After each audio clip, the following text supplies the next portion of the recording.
This 20-year-old fled from Mali to Spain after jihadist militants attacked his village. His mother and father were dead, his brother and sister missing. I thought they had all died.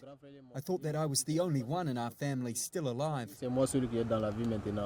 His ordeal is a sign of how groups with links to Al-Qaeda and Islamic State are gaining ground in the Sahel region.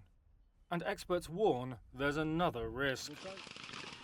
That huge swathes of jihadist-controlled territory could become training grounds and launch pads for attacks on major cities and Western targets in the region and beyond.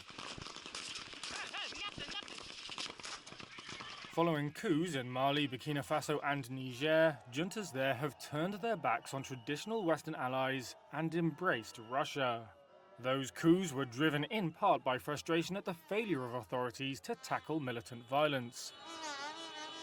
But despite promises to improve security, the new military regimes and mercenaries from Russia's Wagner group continue to lose ground. Reuters has analysed data from the US monitoring group ACLED. It shows that violent events involving jihadi groups in Mali, Burkina Faso and Niger have almost doubled since 2021. That's an average of 224 attacks a month, compared with 128 in 2021.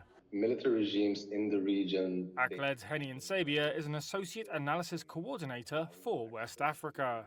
Even if during certain periods attacks are becoming smaller in number, they are deadlier. So the fatalities, they are skyrocketing. And if we look at Mali, Burkina Faso, and Niger, all these countries are on track this year for it to become the deadliest.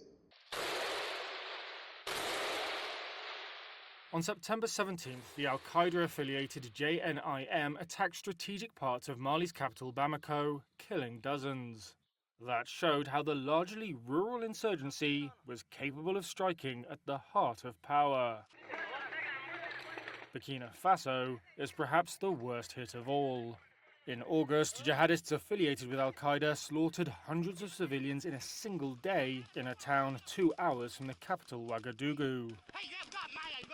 About half the country is now beyond government control, the UN has said.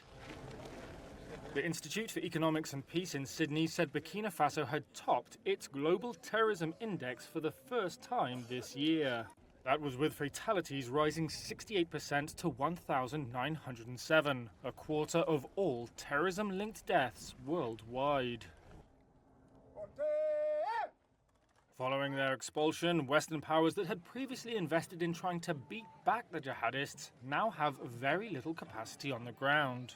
That's especially since the junta in Niger last year ordered the US to leave a sprawling desert drone base in Agadez. US troops and the CIA had used drones to track jihadists and share intelligence with allies such as the French, who had launched airstrikes.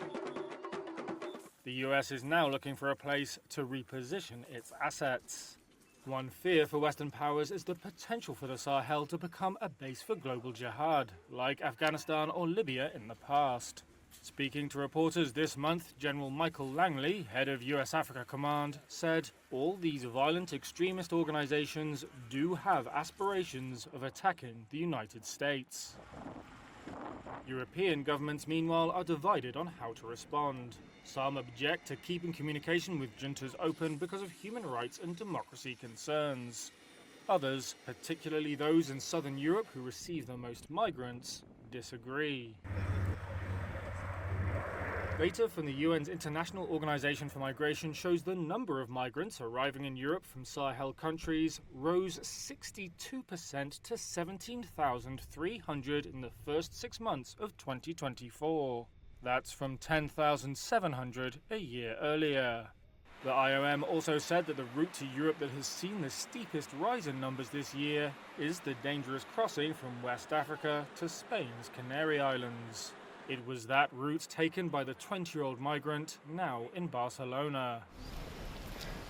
It took him 2 years to get there, and he's now applying for asylum. He's arrived in Europe at a time when anti-immigrant far-right parties are on the rise and some EU states are tightening their borders. But for him and others like him, the spiraling threat of jihadist violence means they have no other option than to flee.